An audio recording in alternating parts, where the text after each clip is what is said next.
இந்தியாவில் ஓவியனா பிறக்கிறது பாவம், தமிழ்நாட்டை மக்கள் பெரும் பாவம், நீ தப்பிச்சுக்கிட்ட, நீ ஓவியனா இருந்ததுன்னா ஸ்கூட்டர் வாங்கிக்க முடியாது, ஸ்கூட்டருக்கு பெட்ரோல் போட்டுக்க முடியாது, நீ கல்யாணம் பண்ணிக்க முடியாது, இந்த பசங்களை பிறந்துக்க மாட்டாங்க, நல்ல வேலை பண்ண அப்படின்னாரு. எனக்கு ரொம்ப ஆசை அப்பாவோட பெயிண்டிங்ஸ் வந்து சின்ன வயசுல கெஸ்ட் யாராவது வந்தாங்கன்னா ஒரு எல்லாத்தையும் ப்ராப்பராக வச்சிருப்பாங்க, டாக்குமெண்ட் பண்ணி ஒரு சின்ன ஸ்கெட்ச் இருந்து. ஐ திங்க் ஒரே ஒரு பெயிண்டிங் மட்டும் தான் யாருக்கோ கொடுத்துருக்காங்கன்னு நினைக்கிறேன். மற்றபடி எந்த பெயிண்டிங் அப்பா வச்சதே கிடையாது, எல்லா பெயிண்டிங்கும் பத்திரமா வச்சிருக்காங்க. சிவாவினுடைய நண்பர் ராஜேந்திரன் அவர் சினிமாவுக்கு வரணும்னு ஆசைப்பட்டார். உண்மையிலேயே சிவா நல்ல ஓவியராக வரணும்னு தான் ஆசைப்பட்டுருந்துருக்காங்க. ஆனால் ராஜேந்திரன் அங்கே போக முடியல, சிவா அந்த இடத்துக்கு வந்துட்டார். மீடியா நண்பர்களுக்கு வணக்கம். என்னுடைய வாழ்க்கையில் இது வந்து ஒரு மறக்க முடியாத ஒரு நாள். மறக்க முடியாதுன்னா இதோட சந்தோஷமாக வந்து நான் 2 நாள் ரொம்ப சந்தோஷப்பட்டேன்.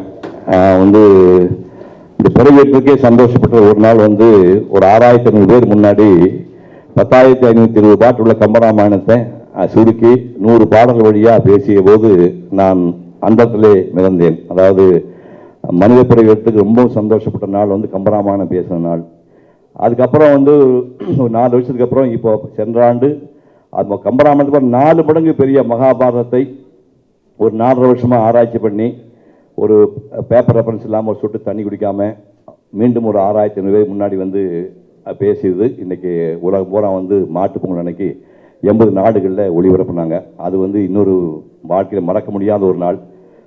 அது எல்லாத்த விட நான் சந்தோஷப்பட்ட நாள் வந்து எந்த நோக்கத்துக்காக நான் சென்னை வந்தேனோ, வாழ்நாள் முழுக்க ஓவியனாக இருந்து கண்ணை மூடும்போது ஓவியனாகவே கண்ணை மூட வேண்டும் என்று சென்னை வந்தவன் நான். கால மாற்றத்தில் அப்படியே படிப்படியாக மாறி இந்த ஓவியங்களுக்கெல்லாம் மரியாதை இருக்காதுன்னு முடிவு பண்ணி பக்கத்தில் இருக்கிற ஒரு அல்ஃபான்சோ எனக்கு 2 வருஷம் சீனியரு, அப்புறம் ஓவிய கருவியில் முதல்வராக இருந்தவர். அவர் நாங்கள்லாம் வந்து இந்த நாட்டுக்கு போகாத ஒரு தலைமுறை, மைனாரிட்டிஸ் 2 பேர் 3 பேர் தான். அது மனசு விடாமல் நான் வந்து மீண்டும் இந்த அகாடமிக் ஓவியம் வரைகிறதுக்கு காரணமானவங்களில் அல்ஃபான்சோ ஒருத்தர். எனக்கு அப்புறம் 10 ஆண்டுகளுக்கு பிறகு வந்ததில் லோகுன்னு சொல்லக்கூடிய மணியம் செல்வம் வந்து எனக்கு அப்புறம் அந்த அகாடமிக் ஓவியங்களில் உயிரை கொடுத்து வரையக்கூடிய ஒரு அற்புதமான ஒரு மனிதர்.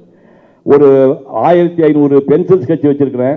வகுப்புள்ள போட்டதை நீங்கள் பார்த்துப்பீங்க. வகுப்பில் ஒரு புல் ஃபிகர் வந்து 40 அடிக்கு 40 இன்ச்சுக்கு 30 இன்ச்சில் அந்த ஹியூமன் பாடி வந்து முழு உருவங்களை வந்து ஸ்கெட்ச் பண்ணது ஒரு கிட்டத்தட்ட ஒரு 200 இருக்குது. நீங்கள் பார்த்தா கோயில்கள் வந்து இந்த 6 ஆண்டுகளில் இந்தியா அப்புறம் சுற்றி வரைஞ்சது ஒரு 100 படங்கள் இருக்குது. இது எங்கே மூலையில் முடங்கி கிடந்த அந்த ஓவியங்களை ஏதோ இந்த 75ஆவது பிறந்தநாள் கொண்டாடுறாடு நான் கிடையாது. பிறந்தநாளையே நான் கொண்டாட மாட்டேன். அது எப்போ வந்து எனக்கு தெரியாது.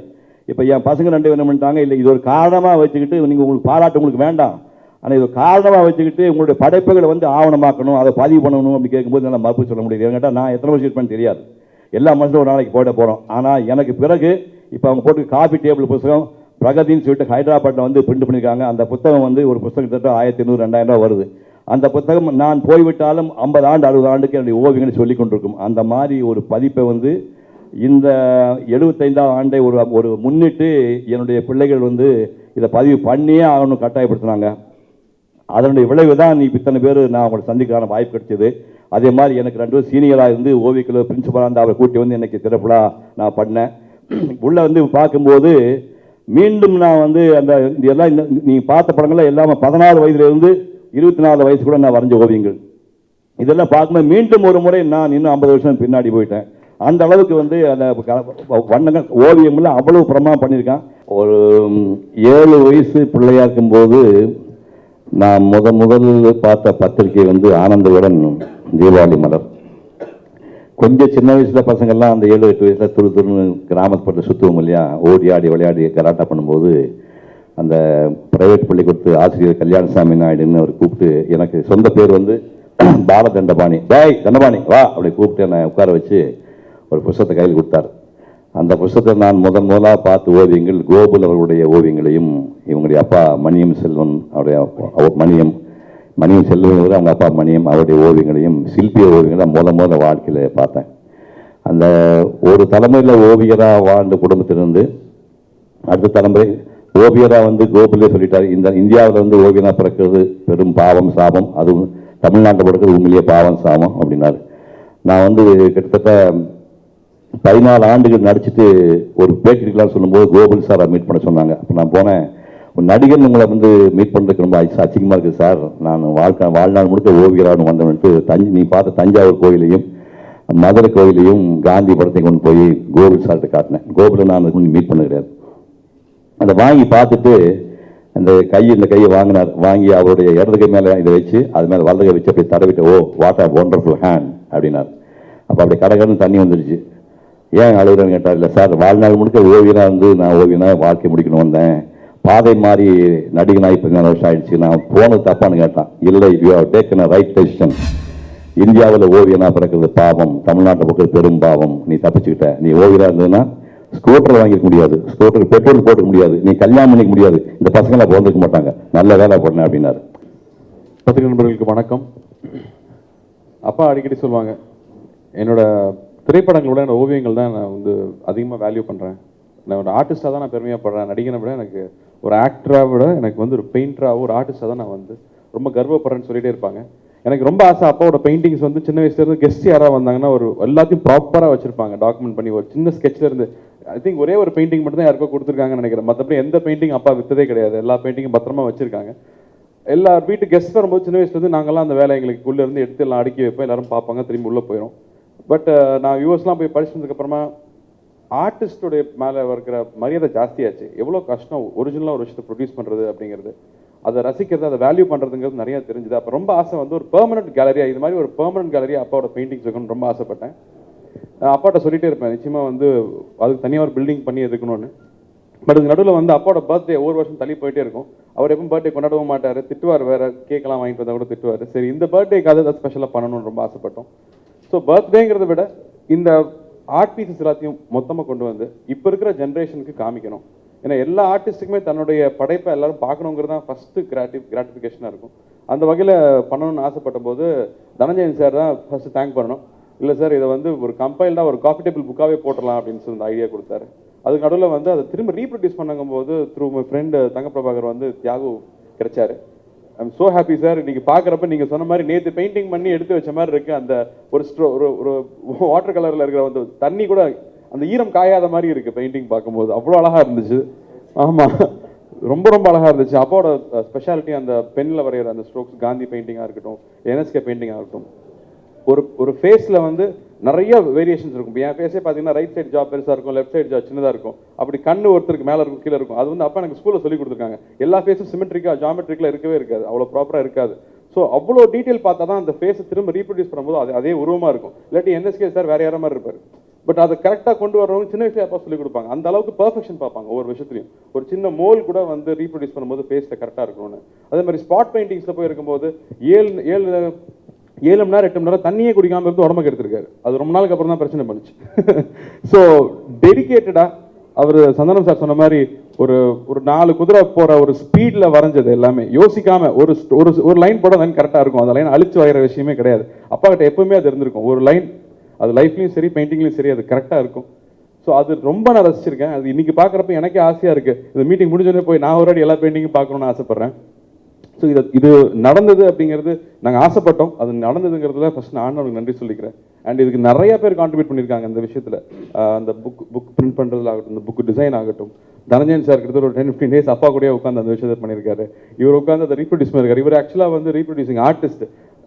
மாமல்லிபுரம் கோயிலே வந்து சின்ன சின்ன பிட்ஸாக ஃபோட்டோ எடுத்து அதை ரீப்ரொடியூஸ் பண்ணி அதன் மூலமாக அது என்னெல்லாம் வந்து டிகே இருக்கு அது வந்து ஸ்பாயில் ஆகிட்டு இருக்குங்கிற விஷயம் கண்டுபிடிச்சிருக்காங்க. ஸோ ப்ரொஃபஷனல் ஆர்டிஸ்ட்லாம் ஒன்றா வந்து இப்போ நீங்கள் ஒரு கிளாஸியாக ஒரு ஸ்டாண்டர்டில் ஒரு எக்ஸிபிஷன் பண்ண முடிஞ்சதுங்கிறதுல எனக்கு ரொம்ப ரொம்ப சந்தோஷம். நீங்களாம் வந்து கலந்துக்கிட்டதில் பெரிய சந்தோஷம். தேங்க்யூ. நான் என்னுடைய நீண்ட நாள் ஆசைன்னு தான் சொல்லணும். ஏன்னா திரு சிவகுமார் அவர்களை நான் முதல்ல சந்தித்தது வந்து 80களில். அப்போ 80களில் அவருடைய ஓவியங்கள்லாம் பார்த்து மலைச்சிருக்கேன். ஏன்னா ஃபஸ்ட்டு படமே காந்தியோட படமும் லைன் ட்ராயிங்ஸ் எல்லாம். அப்போ பார்த்துட்டு ஒரு கல்யாணத்தில் நான் சந்திக்க ஒரு வாய்ப்பு கிடைச்சது. வீட்டுக்கு வந்து உங்கள் ஓவியங்கள்லாம் பார்க்கணுன்ட்டு ஆசைப்பட்டு நான் போய் பார்த்தேன். அதில் அவர் அந்த ஓவிய கலெக்ஷன், அவருடைய ஸ்கெட்சு புக் கிட்டத்தட்ட ஒரு 10-12 புக்கு மேலே இருக்கும்.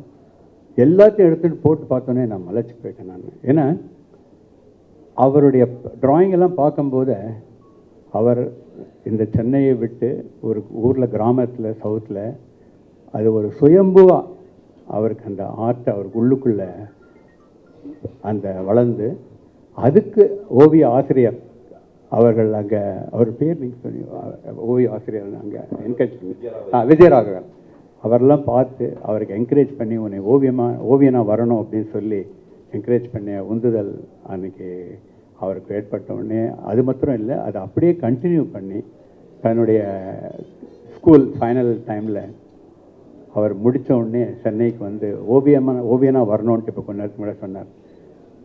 அந்த மாதிரி அவர் அந்த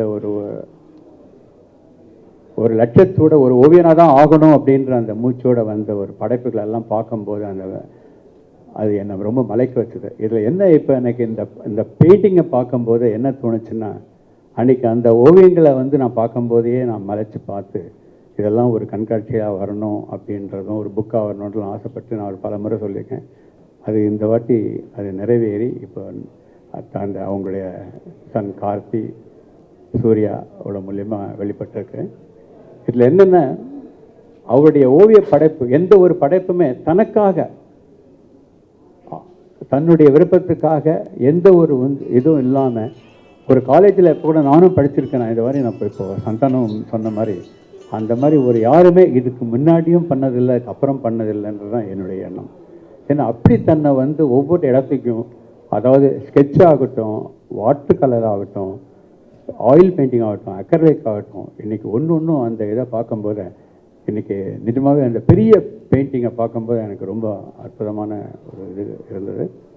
இதில் எனக்கு முக்கியமாக அவருடைய இந்த படைப்பு இளைஞர்களுக்கு ரொம்ப முக்கியமான தேவை. இது வந்து அதுதான் நான் ரொம்ப அதை நான் ரசிக்கிறேன். அது மேலும் இதை வந்து இது அந்த கைடன்ஸாகவும் மற்ற இதாகவும் அவங்களுக்கு இருக்கும் அப்படின்றது எனக்கு நிச்சயம் நம்பிக்கை இருக்குது. இந்த இதில் வந்து இப்படி ஒரு அற்புதமான ரீப்ரொடக்ஷன்ஸ் தம்பி பண்ணது சொன்ன மாதிரி அற்புதம். சிவாவினுடைய நண்பர் ராஜேந்திரன் அவர் சினிமாவுக்கு வரணும்னு ஆசைப்பட்டார். உண்மையிலேயே சிவா நல்ல ஓவியராக வரணும்னு தான் ஆசைப்பட்டுருந்துருக்காங்க. ஆனால் ராஜேந்திரன் அங்கே போக முடியல, சிவா அந்த இடத்துக்கு வந்துட்டார். இதை எப்போ பார்த்தாலும் எங்ககிட்ட சொல்லிக்கிட்டே இருப்பார் ராஜேந்திரன். என்னை பாரு, சிவா வந்து இப்படி அங்கே ஆசைப்படலை, நான் ஆசைப்பட்டேன், நான் போக முடியல, சிவா அங்கே போயிட்டாருன்னு ஆசைப்படுவார். சரி, திரைப்படத்தில் அவருக்கான அங்கீகாரம் எப்பயோ கொடுத்தாச்சு, புதுசாக கொடுக்கணும்னு இல்லை. அவருக்கு ஒரு 3 முகம் 4 முகம் இருக்குதுன்னு வச்சுப்போமே. திரைத்துறையில் அவர் சாதிக்க வேண்டியதை சாதிச்சிட்டாருன்னு நம்புறதுல நான் ஒருத்தவன். அடுத்தது ஓவியத்துறையில் இதை விட சிறப்பாக இன்னைக்கு இல்லை, இதை நான் உறுதிப்படுத்துகிறேன். இன்றைக்கி உள்ள இளைஞர்கள் யாராக இருந்தாலும் பட்டு போயிருக்கிற ஒரு காலத்தை பார்த்துக்கிட்டு இருக்கிறதுல நாங்கள் வருத்தப்படுறோம்.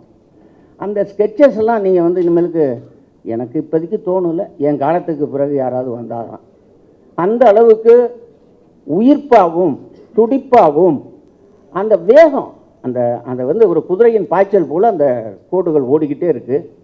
அந்த வண்ணங்கள் வந்து ஒன்று மேலே ஒன்று அந்த டிரான்ஸ்பரண்ட்டாக, அதாவது வச்ச கலரும் தெரியுது, பின்னால் வச்சது அதுக்கு பின்னால் வச்சதும் தெரிகிறது. அதை அச்சு அசலாக கொண்டு வந்த அந்த பெருமகன் தியாகு நம்ம வாழ்த்தி தான் ஆகணும். ஏன்னா திறமையை நம்ம வாழ்த்த முடியலன்னா வேறு எதையும் வாழ்த்த முடியும். அவருக்கு நல்ல ஒரு கலைஞன்னா ஓவியனாகவும் திரைப்படத்துறையில் மகத்தான ஒரு நடிகராகவும் இன்னும் மேலா தமிழுக்கு அடையாளமாகவும் அவர் இருக்கிறார். தமிழுக்கு என்ன செய்யணுமோ தமிழில் உள்ள செழுமையை இந்த தமிழ்நாட்டுக்கு தந்த பெருமகன். நான் ஒரு சிறந்த தமிழன் என்று தான் நான் நினச்சிக்கிட்டு இருக்கிறேன். அதுதான் உறுதி. அவருடைய பேச்சினுடைய அந்த இதெல்லாம் நான் கேட்டிருக்கிறேன். ஈர்ப்பு சக்தி. எல்லாரும் பேசலாம், எல்லா பேச்சும் ஈர்க்க முடியாது. ஏதோ ஒரு பேச்சு அப்பப்பா இவ்வளோ அற்புதமாக பேசுகிறாருன்னு நம்ம துடிக்கிறோமே, அந்த ஈர்ப்பு சிவாவுக்கு உண்டு. அதனால் ஒரு 3 முகம் இருக்கிற அவர் ஒரு தமிழனாக இருக்கிறத நினச்சி நான் பெருமைப்படுறேன், வாழ்த்துறேன்.